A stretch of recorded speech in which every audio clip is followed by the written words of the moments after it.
ఆప్ నుండి విజయ్ గారు ఉన్నారు. మిమ్మల్ని ఖచ్చితంగా ఈ క్వశ్చన్ అడగాలి. ఎందుకు మీ గ్రాఫ్ ఇంత డౌన్ అయిపోయింది? ఎట్లా చూస్తున్నారు దీన్ని? సో నా దృష్టిలో అండి ఫస్ట్ మనం గమనించాల్సిన విషయం, ఇప్పటి వరకు మన ఇండిపెండెంట్ ఇండియాలో జరగనట్టుగా ఒక పార్టీని గ్రో అవుతున్న, ఇప్పుడే 10 సంవత్సరాలైంది పుట్టి ఆ పార్టీని వీళ్ళు బీజేపీ వాళ్ళు వేధించినంత ఇంకా ఏ పార్టీ ఎప్పుడు ఎవరిని వేధించలేదు. కరెక్ట్గా లోక్సభ ఎలక్షన్స్కి ముందు అరవింద్ కేజ్రీవాల్ గారిని, దానికి ఇంకా 1 year ముందు మనీష్ సిసోడియా గారిని, సత్యేంద్ర జైన్ గారిని, సంజయ్ సింగ్ గారిని, ఇట్లా టాప్ లీడర్షిప్ని అంతా అరెస్ట్ చేసి ఒక విధంగా పార్టీ ఫంక్షనింగ్ని, పార్టీ స్ట్రాటజీని అంతా హ్యాండిక్యాప్ చేశారు. అంత భయపడాల్సిన అవసరం ఏముంది? ఇప్పుడు సుప్రీంకోర్టు ప్రతి ఒక్క లీడర్కి బెయిల్ ఇచ్చింది. ఎలాంటి ఎవిడెన్స్ లేదు. ఎందుకు వాళ్ళని 2 రోజులు మీరు జైల్లో పెట్టారు? జైల్లో పెట్టిన రోజులు తిరిగి ఇవ్వగలుగుతారా? మీ ఇష్టం వచ్చినట్టు మిమ్మల్ని మీరు అనుకున్న అపోజిషన్ లీడర్లు అందరినీ జైల్లో పెడుతున్నారే.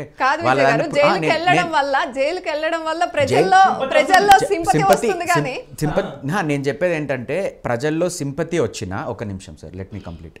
ప్రజల్లో సింపతి వచ్చినా when people go for voting, ఎప్పుడైతే ఓటింగ్కి వెళ్తారో ప్రజలు, ఈ పార్టీ గెలుస్తుందా లేదా అనే పాయింట్ చూస్తారు. వాళ్ళు ఎంత సింపతి వాళ్ళలో ఉండొచ్చు, ఇప్పటికీ ఉండొచ్చు, అరవింద్ కేజ్రీవాల్ గారి పైన సింపతి ఉండొచ్చు, కానీ పార్టీ గెలుస్తుందా లేదా అనే పాయింట్ చూస్తారు.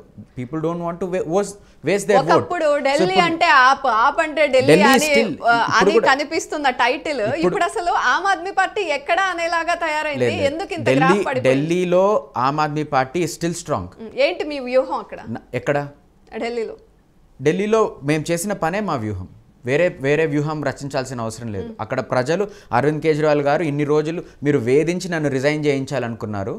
అరవింద్ కేజ్రీవాల్ గారు బయటకు వచ్చాక నేను మీ వ్యూహంలో రిజైన్ చేయను, నా వ్యూహం ఇది, నేను ఇప్పుడు రిజైన్ చేస్తున్నాను, ప్రజలు తీర్పిస్తారు ఇంకో 3 నెలల్లో, అప్పుడు నేను తిరిగి మళ్ళీ కుర్చీ ఎక్కుతాను అని ఛాలెంజ్ చేసి బయటకు వచ్చారు. అలా ఒక్క లీడర్ చెప్పండి మీరు.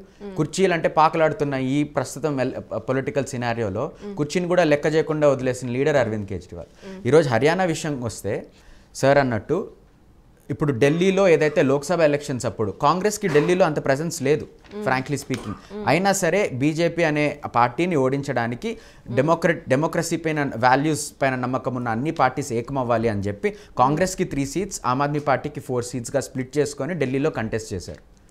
దో కాంగ్రెస్కి అక్కడ అంత ప్రెజెన్స్ లేకపోయినా, ఢిల్లీలో కాంగ్రెస్ ప్రెజెన్స్ తగ్గిన, అలా కాంగ్రెస్ కూడా పెద్ద మనసు చేసుకొని, లేదు ఆమ్ ఆద్మీ పార్టీ హర్యానాలో అంత స్ట్రాంగ్ లేదు, కానీ ఎంతో కొంత ఓటర్ బేస్ ఉంది, ఎంతో కొంత ఫాలోయింగ్ ఉంది, ఎంతో కొంత సింపతి ఉంది, దీన్ని మనం యాడ్ చేసుకుందాం అనే ఐడియాతో వెళ్ళి ఆమ్ ఆద్మీ పార్టీని చేరో చేసుకొని కంటెస్ట్ చేసి ఉండాలి.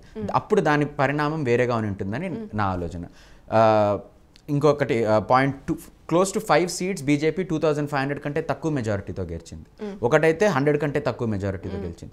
సో ఈ ఓట్ షేర్ అనేది మనం చూసుకుంటే తప్పకుండా ఒక కామన్ పొలిటికల్ అపోనెంట్ని మనం ఎదుర్కొంటున్నప్పుడు మన మధ్యలో ఎన్ని విభేదాలు ఉన్నా, మన పార్టీ ఆ ఏరియాలో అంత స్ట్రాంగ్ లేకపోయినా వాళ్ళని దగ్గర తీసుకొని ఏదో ఒక అండర్స్టాండింగ్ చేసుకొని ముందరికి వెళ్ళింటే ఎలక్షన్ రిజల్ట్ ఇలా ఉండదు అనేది నా.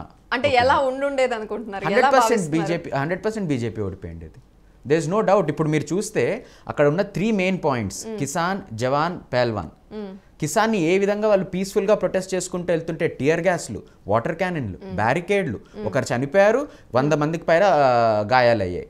ఇదా అండి మన రైతులకి ఇచ్చే సమ్మానం? దాని తర్వాత జవాన్, అగ్నివీర్ అంటారు. నేను ఒక పాయింట్ చెప్పాలనుకుంటున్నాను. అగ్నివీర్ ఏంటి? అగ్నివీర్ స్కీమ్, మేము వెళ్తాము, ఆర్మీలో చేరుతాము, ఆర్మీ కోసం పనిచేస్తాము, 4 ఏళ్లలో మీ సర్వీసెస్ అయిపోయి మీరు పెట్టాబెడ సర్దుకొని ఇంటికి పోండి అంటారు. నేను ఒకటి అడగాలనుకుంటున్నాను, ఈ దేశంలో ఉన్న యువతని మీరు అగ్నివీర్ చేసేసి ఇంటికి పంపిస్తున్నారే 4 ఏళ్ళ తర్వాత, మరి మన జైషా ఎవరండి? ఆయన చేయొచ్చు కదా అగ్నివీర్. నేను సూటిగా అడుగుతున్నాను. బ్యాట్ పట్టుకోవడం రాని జైషా గారేమో బీసీసీఐ నుంచి ఐసీసీకి వెళ్ళాలి, మన దేశానికి రక్షణ కోసం పనిచేస్తున్నారనుకున్న యువత ఏమో 4 ఏళ్లలో పెట్టాబెడ సర్దుకొని అగ్నివీర్ అయిపోవాలి. ఆయన అవ్వాలి first Agniveer. Right. BJP next pehlwan. Last point pehlwan.